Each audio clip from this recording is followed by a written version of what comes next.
Hello, Radical Worshippers of Jesus. Welcome to day 14 of our devotional series.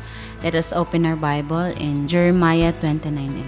Sapagkat batid kong lubos ang mga plano ko para sa inyo, mga planong hindi ninyo ikakasama, kundi para sa inyong ikabubuti. Ito'y mga planong magdudulot sa inyo ng kinabukasang punong-puno ng pag-asa.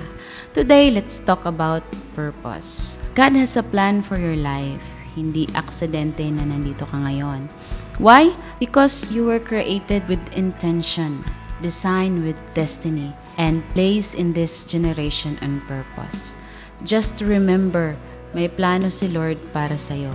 Isang planong maganda, kinabukasang puno ng pag-asa.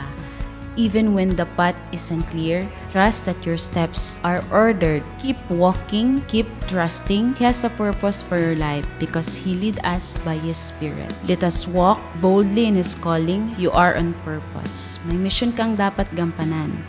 God bless, and here's our question for today. Paano mo maisasabuhay ang bawat sandali ng may saysay kung alam mong nilikha ka ng may dahilan at may mission sa mundong ito? Write your answer in the comment section below and share this video. Let your light shine!